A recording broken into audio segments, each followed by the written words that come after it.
Les élections législatives 2020, Maître Moutaga Tall, président du parti SNEDFIT, demande l'annulation. Lutte contre la corruption au Mali, plus de 50% d'arrestations parmi les plaintes déposées au pôle économique. Voici pour vous les sommets de cette édition. Merci de nous accueillir chez vous et bienvenue dans ce journal d'information de la Liberté Télévision. Comme annoncé, Maître Moutaga Tall a déposé ce vendredi 21 février dans l'après-midi à la Cour constitutionnelle du Mali un recours pour l'annulation des législatives prévues ce 29 mars. Approché par notre rédaction, le président du parti SNED Faso Iriwaton, lors d'un entretien, nous explique sa motivation. Mes motivations sont multiples, je voudrais en retenir principalement trois. La première, c'est que l'état de droit, c'est l'état qui se soumet à sa propre légalité. Et c'est cet état qui se respecte et que l'on respecte. En l'occurrence, la légalité et les textes là-dessus sont incontestables. C'est que l'on ne peut organiser l'élection législative au Mali de façon séquentielle. Les textes sont extrêmement clairs. On organise l'élection législative sur l'ensemble du territoire ou s'il y a des difficultés, on attend de les résoudre pour les organiser. Mais vouloir et savoir qu'il est impossible d'organiser des élections le même jour sur l'ensemble du territoire et vouloir le faire, c'est sortir de la légalité et cela, je ne peux l'accepter. La seconde raison est qu'il est important pour la paix et la stabilité sociale de respecter en toutes circonstances l'égalité des citoyens. Il ne faut jamais rompre l'égalité des citoyens. Or, avec les élections législatives qui sont annoncées, il y a 11 nouvelles circonscriptions électorales qui ne sont pas concernées. C'est-à-dire 11 nouveaux cercles qui ont droit à des députés pour les défendre, pour apporter leur point de vue et qui ne sont pas concernés. Cela n'est pas facteur de stabilité dans un pays. En troisième lieu, chacun sait à quel point l'insécurité est grande aujourd'hui. Qui peut assurer la sécurité des électeurs, des élections? Personne. Ceux qui disent qu'ils peuvent le faire n'arrivent pas à sécuriser les camps militaires, n'arrivent pas à sécuriser les agents de l'État. Donc c'est un leurre et une tromperie que de dire qu'on va sécuriser les élections dans ce contexte.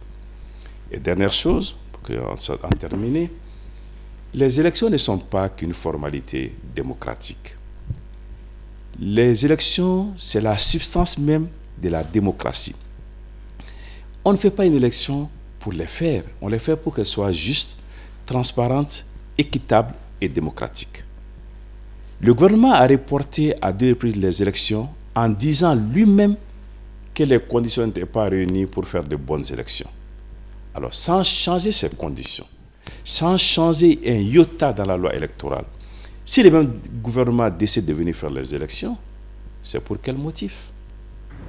J'ai dit, s'il vous plaît, n'ajoutez pas une nouvelle crise électorale à la crise sécuritaire, politique, sociale et économique. Nous devons au contraire créer les conditions de l'apaisement pour que le Mali sorte des difficultés dans lesquelles il se trouve aujourd'hui. La lutte contre la corruption qui gangrène l'économie malienne depuis des années a connu un coup d'accélérateur au cours des 3 dernières années, selon le professeur Clément Damélé.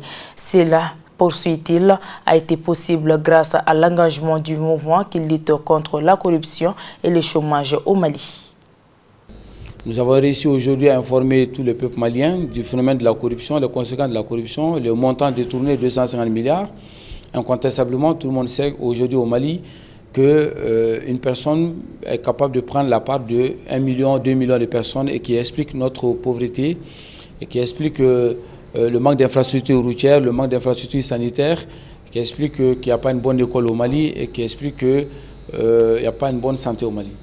La deuxième chose, c'était le volet formation. Il fallait une formation citoyenne, c'est-à-dire mettre dans la tête des Maliens que la lutte contre la corruption est possible, que cette possibilité viendra des citoyens qui doivent appuyer la justice, qui doivent appuyer la volonté politique, qui doivent appuyer les institutions pour que cette lutte soit réelle. Nous avons atteint cet objectif, c'est que les Maliens savent aujourd'hui que c'est véritablement possible de dénoncer, de porter plainte, de mettre quelqu'un en prison parce qu'il a touché le bien public. Et la troisième chose, c'était la sensibilisation. Il fallait faire le mouvement. Et vous voyez, chaque fois qu'on fait appel aux Maliens pour sortir, pour faire une marche, pour faire un sitting, pour faire un meeting, il y a énormément de monde parce que les gens sont dévoués aujourd'hui à cette lutte contre la corruption. Les gens ont compris que notre destin commun passera par cette lutte contre la corruption. Deuxième phase, aujourd'hui, c'est de mettre en place des outils. Parce qu'il ne s'agit pas de porter plainte, de mettre les gens simplement en prison, mais il s'agit à un moment d'empêcher les gens de voler. Parce que celui qui est exposé à la présence physique de l'argent est toujours tenté. Aujourd'hui, il faut digitaliser, aujourd'hui, il faut informatiser, aujourd'hui, il faut faire la formation des agents publics, aujourd'hui, il faut montrer aux gens qui sont en contact avec le bien public qu'on sort un peu de la profanation du bien public à la sacralisation du bien public et l'objectif final, c'est l'intouchabilité du bien public. C'est-à-dire qu'à un moment, on volait au Mali, on touchait le bien public, on prenait le bien public parce que tout simplement, on confondait le bien public au bien privé. Et je prends dans l'impunité et moi je suis un feinté, voilà, c'était le slogan. Et maintenant, il y a la sacralisation du bien public. Les gens commencent à comprendre qu'on ne peut pas toucher le bien public dans l'impunité totale, tu risques d'aller en prison et qu'il y a une plateforme PCC qui peut porter plainte et que nous avons quand même investi le système malien. Nous avons aujourd'hui plus de 900 personnes qui travaillent avec nous, qui sont des fonctionnaires, qui travaillent dans l'administration, qui sont des secrétaires, qui sont des directeurs, qui sont des comptables, qui sont des experts comptables, qui nous donnent des informations. Dès que dans un service au Mali, vous êtes en train de voler, il faut savoir que vous êtes dans le radar et qu'on attend juste un moment pour porter plainte. Vous pensez qu'on n'est pas au courant, mais on est au courant. À un moment, on peut vous arrêter, on peut vous mettre en prison. Ça, c'est la sacralisation du bien public. Maintenant, il faut aller vers l'intouchabilité. C'est que les gens se disent, mais dans la tête, je ne dois même pas toucher au bien public. Je ne dois même pas toucher à ça. C'est quelque chose qu'on ne touche pas.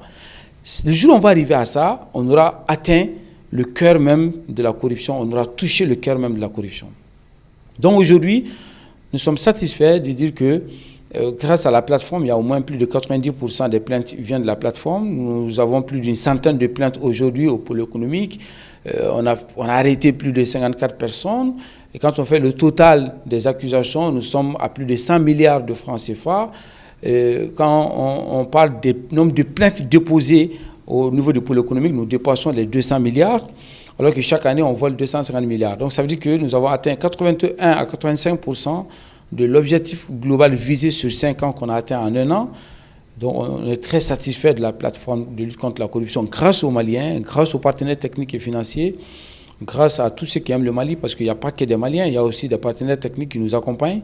Il y a beaucoup d'autres structures qui nous accompagnent et je profite pour remercier tous les avocats bénévoles qui nous appuient pour faire des dossiers, pour monter les dossiers, parce qu'aujourd'hui, pour déposer le dossier au pôle économique, il y a une 60aine d'avocats qui sont inscrits sur le registre de la plateforme, qui accompagnent la plateforme en matière judiciaire.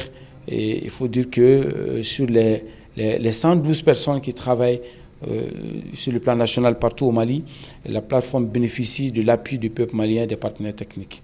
Donc nous sommes très satisfaits de ces résultats. Aujourd'hui, la plateforme continue, nous allons continuer dans notre combat d'information, de formation, de sensibilisation, de mobilisation et de mise en place des outils de lutte contre la corruption. Et par ricochet, ça permettra de lutter contre le chômage parce que chaque fois qu'il y a un Malien qui chôme, il y a un jeune Malien qui chôme parce que son droit, et parce que sa vie, son avenir a été volé par quelqu'un qui est dans un bureau climatisé, qui bénéficie du privilège de l'État, ce qui n'est pas normal. Voilà, c'est tout pour ce journal d'information. Merci de l'avoir suivi et bonne suite des programmes sur la Liberté Télévision.